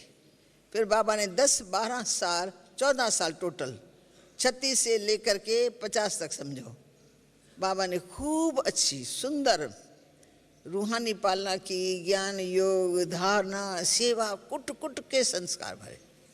फिर हम जो सेवा यज्ञ की करते थे ना, सब थी तो बड़े बड़े घरों की लड़कियां, कोई साधारण घरों की नहीं थी, कोई गरीब घर की नहीं थी। बाबा के पास सुखों में लेटी हुई थी, पर बाबा के आकर्षण ने हमको अपना बना दिया। फिर हम जो काम करते थे ना, बाबा खुद, मम्मा खुद हमारे साथ मिलके काम करते थे। रोटी पकाने का काम मम्मा खड़ी है, बाबा ऊपर से आ जाता है, बाबा रोटी सेकता रहता है, मम्मा बेलने में मदद करती है। सब्जी काटते थे तो बाबा हर रोज सब्जी काटने के लिए हमारे साथ बैठा रहता था। ज्ञान की चिटचाट भी करेगा, प्यार भी करेगा, सब्जी भी काटेगा, कटवाएगा भी। एक बाबा बैठा तो 100 झुंड कन्याओं का आ जाएगा, मम्मा बैठी तो 100 जने आ गए, तो मिनटों में तो सब्जियां कट जाती थी। यज्ञ का कोई भी काम ऐसा नहीं जो बाबा मम्मा ने न किया हो, सब काम करके दिखाया, करके सिखाया। मकान बनाना है तो भी बाबा खड़ा हो जाएगा, डायरेक्शन देंगे, ऐसे करो बच्चे, ऐसे करो, ऐसे करो। तो पालना में जो शब्द था ना, मीठे बच्चे, मीठे बच्चों, मीठे बच्चों, मिठास में इतना मिठास था, बस बाबा ने दिल को जीत लिया। ऐसा कौन हमको कहे मीठे बच्चे? हम कैसा भी काम करते, मीठे मीठे बच्चे कह के सिखा देता है बाबा। और जो खाता है कने से कना हमारे पेट में पड़ा होगा, चाहे कुछ भी खाया है वो हमको खिलाया है। ऐसे करते करते यज्ञ हमारा 14 साल चला। फिर हम सिंधी लोगों ने हाथ को ऐसा टाइट कर दिया कि हम इन्हों को एक पाई भी नहीं देंगे। पाई भी देंगे तो क्या होगा, ये संस्था और बढ़ेंगी और आगे बढ़ेंगे और बहुतों का घर बर्बाद करेंगी। इसलिए उन्होंने उस लक्ष्य से टाइट हाथ किया था, हम इनको पाई की भी मदद नहीं करेंगे। और हम लोगों ने उनको कहा तुम हमको कुछ भी न दो, हम तुम्हारे से मांगेंगे नहीं, आएंगे नहीं, हम अपना ही करके हम अपना सब करेंगे, लेकिन हम आपके पास नहीं आएंगे। तो ऐसे हमारे 14 साल बीते। इसमें फिर हमारे लौकिक संबंधी, बहुत बहनों के लौकिक संबंधी नरम हो गए, मान गए, और उन्होंने देखा कि इनमें बुराई कुछ नहीं है। लोगों ने बहुत बहकाया हुआ था। अब हम देख रहे हमारी बच्चियां अच्छे रास्ते पर हैं। हम क्या करते थे, हर 3 मास के बाद ज्ञान का पत्र लिख करके भेजते थे, बाबा लिख करके देता था। हम वो जो लिखा था ना, उसको अपने माँ के फार्म में, मैं जैसे अपने माँ को लिख रही हूँ, ज्ञान का पत्र बाबा का, परंतु माँ के फार्म में लिख करके भेजते थे, बाप के फार्म में लिख करके भेजते थे। वो पत्र काम करता था। जैसे यहाँ से तीर चला गया, वो पत्र उनको अंदर में ऐसा घूमता था, ऐसा पत्र तो कभी जिंदगी में किसी ने नहीं लिखा। इतना सुख भरा हुआ है, इतनी शांति भरी हुई है। पत्र को खोल खोल के पढ़ते रहते थे, आंसू भी बहाते थे, पत्र पढ़ते भी रहते थे। फिर वो मिलने के लिए आए तो हमारी सारी एक्टिविटी देखी, दिनचर्या देखी, रात दिन क्या क्या करते रहते हैं। 4 दिन कराची में रही, मान गए, झुक गए, फिर बाबा के पास गए, फिर बाबा से माफ़ी मांगी कि आप हमको माफ़ कर दो, आप हमको माफ़ कर दो। तो बाबा ने कहा आपने तो कुछ किया नहीं, आपका तो दोष ही नहीं, क्योंकि आपको मालूम नहीं है कि कौन काम कराने वाला है। बच्ची मैं भी काम नहीं करता हूँ, कराने वाला वो है, वो बच्चियों का संभाल करने वाला रक्षक है, गौपाल है, कन्हैया लाल है, वो इन कन्याओं की संभाल कर रहा है। आप कुछ भी करेंगे लेकिन इनका रक्षक तो इनकी रक्षा कर रहा है। खैर फिर उन्होंने माफ़ी मांगी तो धीरे धीरे करके हमारे पेरेंट्स झुक गए। फिर सबको निमंत्रण मिला, सब बच्चों को, कि एक बार हमारे पास है, एक बार हमारे पास है, एक बार हमारे पास। फिर बाबा कहते अब तुम जा कर के उनकी सेवा करो। फिर 6-7 दिन रह करके फिर हम उनकी सेवा करते थे। ऐसी सेवा करते थे रात दिन, बहुत धारणा से, खाना पीना कुछ नहीं खाते थे उनके बर्तनों में। 7 दिन दूध और फल खाया, दूध और फल बस, और वो भी फल भी बांट करके खाएंगे तो हम खा लेंगे। बिस्तरा भी हमारा अपना, बर्तन भी हमारे अपने, सब कुछ अपना। उनके बर्तन में कभी हमने रोटी नहीं पकाई, ना हमने खाई। तो हमारी ये धारणा देख करके ना उनका मन पिघल गया कि हमारी बच्चियां कहाँ जा रही हैं, देवियां बन गई हैं, और हम लोग इनको मारते और गालियां देते हैं। तो उनको रियलाइज हुआ। फिर उसके बाद वो बदल गए। फिर हम लोगों के पास आते थे और हम लोगों को बुलाते थे तो जब बुलाते थे बाबा भेज देता था, 2 दिन के लिए 4 दिन के लिए वहाँ गए, थोड़ा दिन रहे, थोड़ा उनको ज्ञान ध्यान सुनाया, फिर हम आ गए। तो 14 साल पालना बाबा ने की बिना पैसे। कौन आज के युग में खिलाता पिलाता है? बाबा का तो कोई स्वार्थ हमारे में था नहीं, पर बाबा ये जानता है ये रूहानी सेना है, आगे चल कर के रूहों की सेवा करेंगे, कल्याण करेंगे। ये स्वार्थ तो बाबा का कहो, शिव बाबा का कहो। तो ऐसे हम चलते रहे 10-12 साल ज्ञान योग की पढ़ाई में परिपक्व हुए। फिर हमारे लौकिक संबंधी काफ़ी झुक गए। उन्होंने फिर कहा हम इन को सेंटर खोल के देते हैं, मकान हम लेके देते हैं, खर्चा पाखा सब हम करेंगे, सिर्फ हमारे पास 2 बच्चे आ जानी चाहिए। तो कोई कहाँ, कोई मद्रास, कोई मुंबई, कोई कलकत्ता, कोई कहाँ 2 चले गए। बाबा का घर तो फिर भी बच्चों के सिवा खाली हो गया। थोड़े ही बच्चे थे, भाई लोग जो बाबा के साथ रहते थे, या थोड़ी कोई बड़ी बहनें थी। पर बाबा की दिनचर्या क्या बता नहीं सकते, मेरे मुख को ताकत नहीं है। स्थूल भी बाबा काम करता है, सूक्ष्म में, पर एक फरिश्ते के बीच में हम चल रहे हैं। प्यार भी बाबा का रूहानी, दृष्टि से भी पता लगता है। बाबा दृष्टि देता है, शक्ति आ जाती है। बीमार पड़ेंगे तो भी ऐसे हाथ फेर करके प्यार से आकर के दृष्टि देंगे तो बुखार भी उड़ जाता। पर जब हमको आदत पक्की हो जाती है तो मेरे को बुखार है, बाबा को बुलाओ, तो फिर नहीं आएगा, क्योंकि बाबा हमको निराधार बनाने चाहते हैं। कि ये नहीं कि बाबा आएगा जब हाथ फेरेगा तब मैं ठीक होंगी, नहीं। बच्ची शिव बाबा को याद करो, बच्ची शिव बाबा को याद करो। मैं भी शिव बाबा को याद करके तुम्हारे पास आता हूँ, तुम भी शिव बाबा को याद करो। तो टीचर बन करके बहुत पढ़ाया, सिखाया, माता पिता बन के प्यार किया, और सतगुरु बन करके योग की यात्रा ऐसी कराते थे। कराची में तो मम्मा और बाबा दोनों ही एक बड़े हाल में, और हम 400 के लगभग बहनें एक बड़े हाल में ऐसे गोलदारे में बैठ जाते थे। सारी रात योग की भट्ठी चल रही है, बीच में दीपक जला देते थे। मम्मा बाबा दृष्टि दे रहे हैं, दीपक जैसे टिमटिमाता रहता है ना, और दीपक जब वायु नहीं लगती तो कितना स्थिर रहता है, ऐसी हमारी आत्मा स्थिर होकर बैठ जाती थी। कई सालों तक ऐसा किया, क्योंकि पाकिस्तान होने वाला था। बाबा ने पहले ही बता दिया, बच्ची ऐसा समय आने वाला है, आप योग में रहेंगे तो आपका बाल का भी कोई वो नहीं करेगा। अगर योग नहीं होगा तो किसी समय कोई भी आके इंसल्ट कर सकता है। इसलिए बाबा ने निराधार बना दिया, रात दिन योग में रहो। शाम को भी योग तो सुबह को भी योग, घर का काम काज सब करते थे, पर प्लस योग। मम्मा साथ देती थी, बाबा साथ देते, दादियाँ साथ देती थी। यज्ञ का सब काम हम लोगों ने किया, माली का, धोबी का, कपड़े धोने का, सब बाहर का एक भी नौकर नहीं रखते थे। बड़े बड़े पतीले हम खुद अपने हाथों से साफ करते थे। ऐसे करते करते फिर हम सेवा पर बाहर निकले। सेवा में भी निमंत्रण मिलता गया, एक के पीछे दूसरा, दूसरे के पीछे तीसरा। फिर निमंत्रण पर गए तो 1 साल पक्की मेहनत करके उनको अच्छा बना के गुड, फिर हम बाबा के सामने ले आते थे। फिर जब बाबा देखता था उनकी धारणा, उनका निश्चय, तो बाबा सर्टिफिकेट देता था, बच्ची तुमने बहुत अच्छे अच्छे फूलों को लाया है, एक भी कोई कांटा नहीं है, तुम बच्चों ने बहुत अच्छी मेहनत की है। तो बाबा का प्यार सदा ही मिलता रहा, दुआएं भी मिलती गई, प्यार भी मिलता गया। ऐसे करते करते लंबा चौड़ा वरदान बाबा ने दे दिया, आगे चल करके तुम्हारे हजारों सेंटर खुलेंगे। तो हमारे मुख से रड़ निकल गई, हजारों बाबा, हजारों? हाँ बच्ची, हाँ बाबा, हजारों सेंटर। 1-2 सेंटर खोलते तो भी विघ्न बहुत आते हैं, लोग गालियाँ भी देते हैं, मकान छीन लेते हैं। फिर हमारे आगे कई परीक्षाएं आती हैं। आप कहते हैं हजारों सेंटर खुलेंगे, कैसे खुलेंगे बाबा? बाबा से इतना रूहानी स्नेह था, हल्के भी थे बहुत। गुरुओं से डर होता है पर बाबा से डर नहीं था, बाबा का प्यार का हाथ था सदा। तो जो बाबा ने कहा वो आज हम अपने आंखों से देख रहे हैं। हाल पिछारी हाल बनेंगे, हाल पिछारी हाल हम देख रहे हैं। मकान पिछारी मकान वो भी हम देख रहे हैं। बच्चे ढेर आएंगे, ढेर बच्चे आएंगे, वो भी हम देख रहे हैं। बच्चे आगे चल के तुम्हारे विदेश में भी यात्रा निकलेगी, विदेश से बच्चे ही आएंगे, वो भी हम देख रहे हैं। विदेश के बच्चे भी इतने आते हैं जो पूरा ज्ञान सरोवर भर जाता है।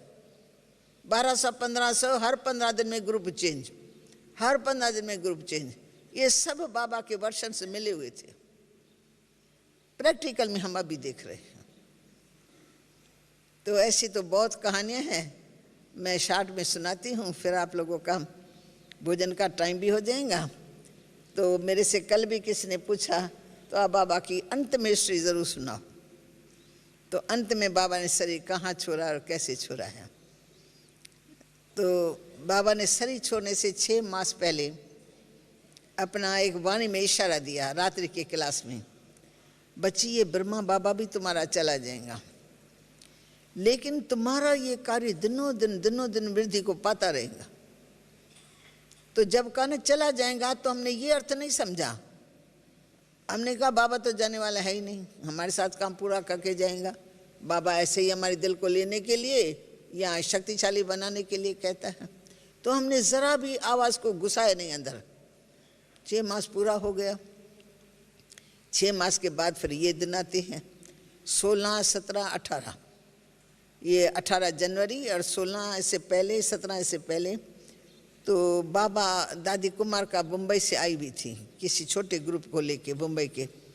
तो मुंबई वाले वो दिल्ली में रवाने हुए, बाबा ने इसको रोक लिया। और वो 14 तारीख आए थे, 16 को रवाने हुए, तो 16 से लेके दादी को बाबा ने रोक लिया। बच्ची तुम रुक जाओ, 2-4 रुक सकती हो? कहा हाँ बाबा मैं तो रुक सकती हूँ। हम तो चाहते थे बाबा कहे हम रहें, तो वो दादी रही ही। 16 तारीख बाबा ने इसकी अंगुली पकड़ी, सब डायरेक्शन दिया, मकान का, दुकान का, अनाज का, फलाना फलाना, बहुत सारी डायरेक्शन दी। फिर उसके बाद पत्र आए थे, सब बच्चों के पत्र पढ़े, पत्र का जवाब दिया, सब कुछ वो भी काम उतार दिया।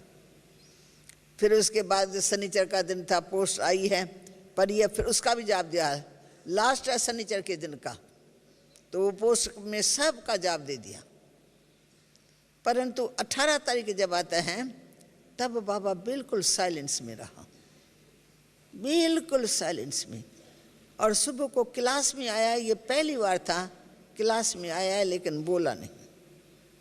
खड़े हो गए, खड़े होकर के पहले आधा घंटा दृष्टि दी, सबको सर्च लाइट दी। उसके बाद बाबा खूब सामने खड़ा हो गया, खड़े होकर के फिर एड्रेस किया बच्चों को। अच्छा मीठे मीठे सिक्के दे बच्चों को, माता पिता बाप दादा का याद प्यार, गुड मॉर्निंग, नमस्ते, ऐसे करके फिर बाबा ने 3 शब्द बोली। वो जैसे लास्ट में ताबीज़ बांध के गया। अच्छा बच्चों को निराकारी, निर्विकारी और निरअहंकारी होकर के रहना है। 3 शब्द, वो मुरली नहीं चलाई। ये इतिहास में पहली बार ऐसा हुआ था, पहले कभी ऐसा नहीं हुआ था। 3 शब्द बोला बस, मुरली समझो 3 शब्दों की। फिर बाबा ऐसे करके ने छुट्टी लेके और अपने कमरे की तरफ गए, साइलेंस में। कमरे में भी सारा दिन बाबा साइलेंस में रहे। फिर शाम को समय आया, शाम का, तो बाबा ने दादी को बुलाया, बच्ची बाबा को बच्चों की आवाज़ आ रही है। आज बाबा ने वाणी नहीं चलाई ना, तो सभी बच्चे खींच रहे, पुकार रहे हैं। तो जल्दी बच्चों को भोजन खिला के फिर क्लास में बिठा दो। बाबा के सभी बच्चों से मिलते हैं। भोजन सभी ने खाया, कभी खाते ही नहीं थे, 9 से पहले तो खाते ही नहीं थे, 9 के अंदर ही खा के पूरा करते थे। उसने सबसे पहले भोजन खिला दिया।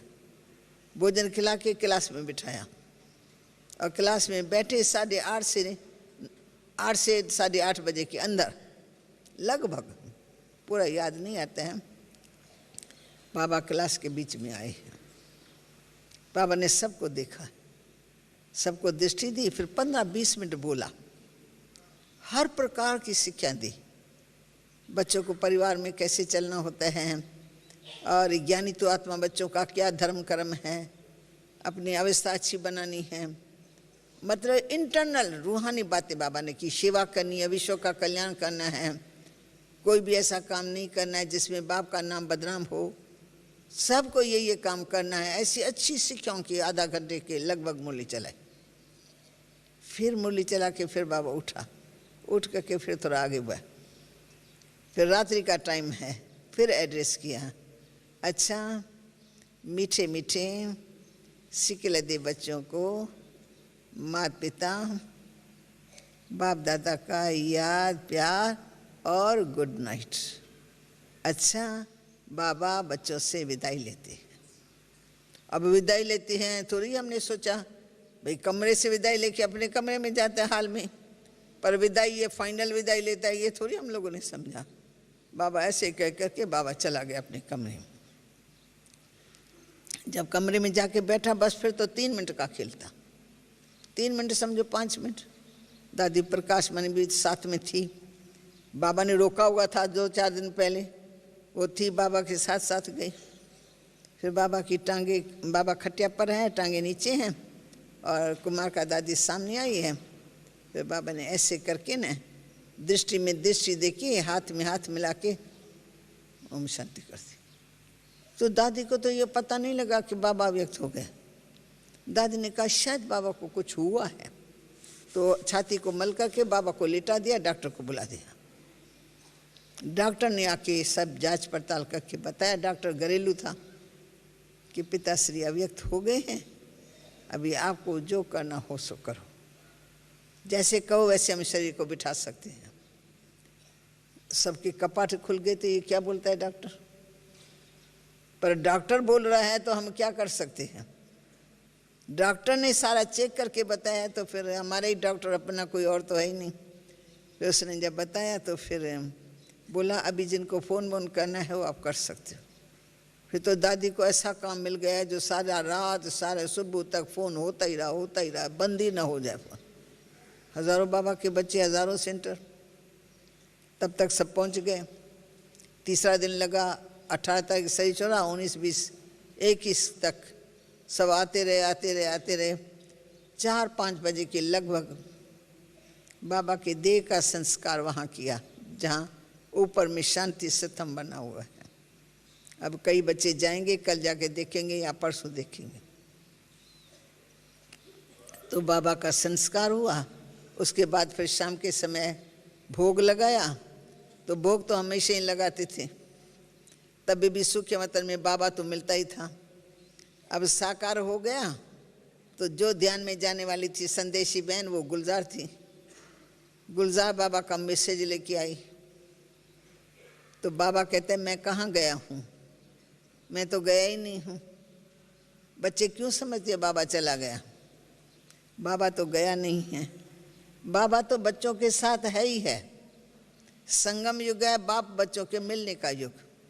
तो बाबा गया नहीं है, सिर्फ बाबा ने ये कपड़ा और कमरा चेंज किया है। देह का कपड़ा और कमरा माना साकारी वतन से अब आकारी वतन में बाबा है। बाबा बच्चों से मिलने आते रहेंगे। बच्चों को कहना बाबा गया नहीं। फिर 8, 9, 10 दिन संदेश रोज आता रहा। बाबा के संदेश से हम सब बच्चे जो थोड़े हो गए थे वो सब फिर हरे भरे हो गए, एकदम भाषण आने लगी। गुलजार के तन में बाबा की प्रवेशता है, पर हमको फीलिंग आती है जैसे बाबा मेरे से बात करते थे। जिन शब्दों में मुझे पुकारते थे, जिन शब्दों में मुझे प्यार करते थे, उन्हीं शब्दों से फिर गुलजार दादी के मुख से बाबा का प्यार हमको मिलने लगा। तो हमको महसूस हुआ कि बाबा हमारे साथ है, वो गया नहीं है। तो आज कितने साल हुए हैं जब से बाबा गया है, तब से बाबा मिलने आते रहते हैं। और हम सभी बच्चे भी हर साल में बाबा से मिलन मनाने आते रहते हैं। तो बहुत ही चमत्कारी बातें देखी, उस समय में भी देखी, आज में भी देखी और अंत में भी देखी। भले अव्यक्त हो गए, अभी भी वो अपना कार्य कर रहे हैं। स्थान स्थान पर क्या बाबा काम कर रहा है ये हम आपको क्या बताएं। चमत्कार ही चमत्कार है, क्योंकि कराने वाला कौन है पहले हम वो सोचे। वो अपना कार्य कर रहा है, हम निमित्त मात्र किसी को बना देते हैं। अब हर रोज़ दादी आके कहेंगे आज ये करना है, आज ये करना है। ऐसा डायरेक्शन देते हैं जैसे बाबा ने उनको डायरेक्शन दिया, जाओ जाके क्लास में सो, आज मैं 2 बातें सुनाऊंगी, आज मैं 2 बातें सुनाऊंगी। ऐसे करते करते बड़ा भारी प्लान बता देती हैं। फलानी जगह ये मेला होना चाहिए, वहाँ 1 लाख 2 लाख आना चाहिए, फलानी जगह होना चाहिए, वहाँ भी 2 लाख आना चाहिए। यानी एकदम बाबा के डायरेक्शन लेके आती है। तो बाबा अपना कार्य करा रहा है। हमको फील नहीं होता कि बाबा चला गया है। पहले दिनों में थोड़ा ऐसा महसूस होता था, पर जब से अव्यक्त बाप दादा के मिलन होता है, बाबा के हम बच्चों से मिलते हैं, दृष्टि देते हैं, प्यार देते हैं, तब से हमारे को ये भावना आती है कि बाप दादा से हम मिले हुए हैं, बाबा हमारे संग है, हम बाबा दादा के संग हैं। तो ऐसे 18 तारीख का वो पूरा होने के बाद फिर तो सब सेंटर्स पर ये संदेश गया और उसके बाद सभी बच्चों का आना शुरू हो गया। अभी उसी प्रसंग में आप सभी भी आए हो, तो आप और हम फिर भी बहुत भाग्यशाली हैं। हाँ, पीछे वाले का तो हम कुछ कह नहीं सकते हैं, अभी फिर भी टाइम है, बाप का प्यार लेने का अभी भी हमको टाइम है। तो आप भी भाग्यशाली हो, हम भी भाग्यशाली हैं। और आगे चल कर के क्या समय आता है, क्या हमको दिखाता है, जितना हो सके हमको समय का लाभ ज़रूर उठाना है, टाइम को वेस्ट नहीं करना है, और जो बाबा की मीठी मीठी सीखें हैं उनको जीवन में धारण करना है। बाकी उसमें एक दो ज़रूरी बात थी कि बाबा की टोटल जीवन में बाबा ब्रह्मा बना कैसे ब्रह्मा। साधारण व्यक्ति एकदम से उच्च बन जाए, इतना जो सारी सृष्टि का आदि पिता, क्या बाबा ने किया। तो दो चार बातें बाबा की जो मेरे स्मृति में आ रही है वो मैं आप सबको सुनाती हूँ। पहली बात तो ब्रह्मा बाबा सेकंड में तन मन धन सहित समर्पण हो गए। धन तो बहुत देती है, पर धन का अपमान भी होता है, धन के बाद पश्चाताप भी होता है, मैंने सब धन क्यों दिया, कुछ मुझे रखना चाहिए था बच्चों के लिए, पोतरों के लिए, दोतरों के लिए। बाबा ने दिया सो दिया। बाबा को अपार खुशी रही कि मेरी चमड़ी धमड़ी बाबा ने सफल कर दी। मैं बहुत भाग्यशाली हूँ, मेरी चमड़ी धमड़ी बाबा ने सफल कर दी। तो तन मन धन से कंप्लीट सरेंडर। सरेंडर होने के बाद कोई भी संकल्प नहीं, कोई भी पश्चाताप नहीं, कोई भी वर्णन नहीं, अपमान भी नहीं। दूसरी बात, मनसा सेवा भी की, वचन से सेवा भी की, तो यज्ञ की, कर्मणा सेवा भी की, हाथों से भी सेवा की। रोटी बेलना, ये क्या पापड़ बनाती है, पापड़ बेलना, गेहूं साफ करना, यज्ञ का जो भी मोटा मोटा काम था सब बाबा ने हमारे साथ मिलकर के किया। फिर तीसरी बात कि बाबा जितना निराकारी उतना निरंकारी, निराकारी निर्विकारी, फिर निरंकारी। ये तीन शब्द भी बाबा ने हमको ताबीज़ की तरह से बांध लिए हैं, निराकारी, निर्विकारी और निरंकारी। फिर त्याग, तपस्या और सेवा, तीनों इक्वल। क्या तो त्याग, क्योंकि बाबा ने पहले बच्चों को 60 साल की उम्र में घुमाया फिराया, खूब खिलाया, खूब ऐश कराया, बुराई की नहीं, अच्छे ढंग से। परंतु जब बाबा का बन गया तो त्याग पुरानी दुनिया को फिर देखा ही नहीं, यज्ञ से बाहर ही नहीं निकला, यज्ञ पिता बाहर जा नहीं सकता, इसलिए बाबा हमेशा यज्ञ के अंदर रहा।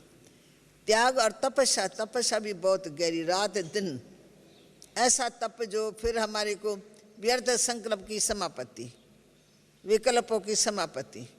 बाबा खुद भी तपस्या में रहते थे, हम लोगों को भी तपस्या में लेके आए।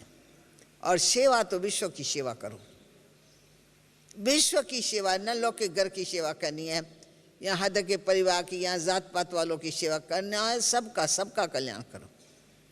तो ये बाबा की विशेष बातें थी जो हमको स्मृति दिलाती हैं कि हमको एक्यूरेट बाबा जैसा बनना है। कोई सेवा में हम आनाकानी नहीं कर सकते हैं। कभी बाबा को किसी काम में हमने आनाकानी नहीं की। बाबा ने कहा हम आए हैं, आके पहुँचे हैं, सेवा करके आए, आके पहुँचे हैं। अब बाबा डायरेक्शन देता है, बच्ची तुम तो यहाँ पहुँच गई, पर तुम्हारे को फ़ोन आया है तुम्हारे लिए अम्बाला से, तो वो प्रदर्शनी कर रहे हैं, तुम जल्दी आ जाओ। तो तुम जाएंगी ना? हम कहते हाँ बाबा। अच्छा कब जाएंगी? मैं कहती बाबा कल, तैयार होके कल चले जाएंगे। नहीं कल, तुम्हारे लिए टेलीग्राम आ गई तो कल जाएंगी? नहीं बच्ची आज ही जाओ। बाबा रिजर्वेशन वगैरह भी कराने होंगे, मिल जाएंगी तुमको, तुम जाओ मिल जाएंगी। फटाफट रवाना कर देता था। उन लोगों ने तारातारी नहीं की होंगे, पर जितना बाबा हमको तारातारी से भेज देता था। कोई भी सेवा हो, जिस भी सेवा के लिए बुलाते थे बाबा कहते हाजिर हो जाओ सभी। तो बाबा को कभी हम बच्चों ने ना नहीं की। जिस भी सेवा में बाबा ने भेजा, जी बाबा, जी बाबा, जी बाबा। अच्छा, अभी 1 बजने वाला है, 2 मिनट बाकी पड़ा है। तो अगर 2 मिनट में किसी को कोई भी ऐसा प्रश्न पूछना हो तो पूछ सकते हैं।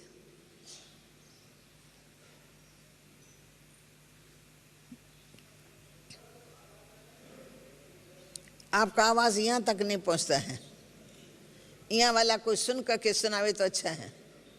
आ जाओ, थोड़ा नजदीक आओ। ये पहली लाइन वाले ध्यान देवे, क्या बोलता है वो मेरे को सुनाओ। कोई संबंध नहीं था, यानी बाबा की जो धर्म पत्नी थी ना जसोदा, उनकी वो चाची की लड़की थी। तो बाबा का डायरेक्ट कोई संबंध नहीं था, पर पड़ोस के नाते सिंधी लोग नाते थे तो थोड़ा परिचय होता है ऐसे। बाकी कोई न, बाबा की रूहानी बच्ची थी। अच्छा, ओम शांति।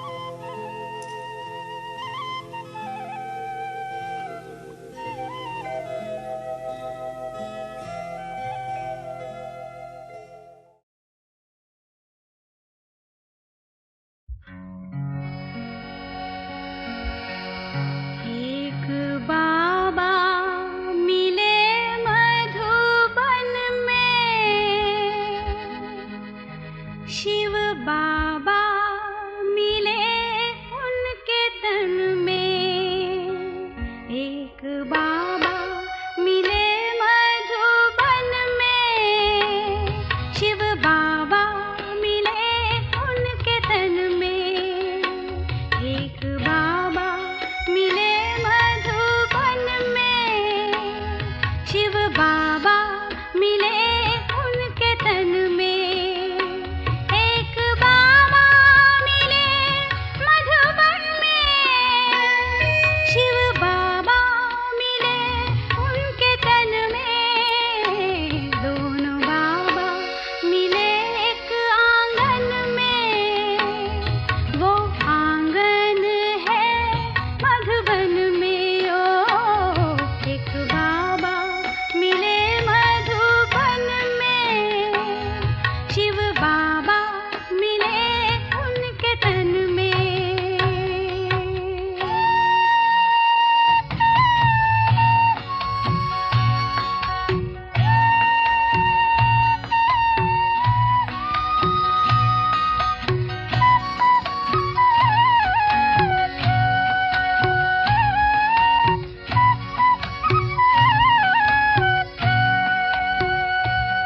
पहुँचे हम मधुबन तो देखा अनोखा चमन।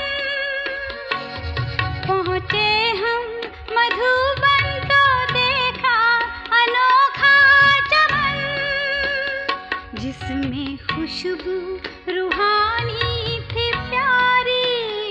देखा माली अपने गुलशन में। ओ, एक बाबा मिले मधुबन में, शिव बाबा मिले उनके तन में। एक बाबा मिले मधुबन में, शिव बाबा मिले उनके तन में।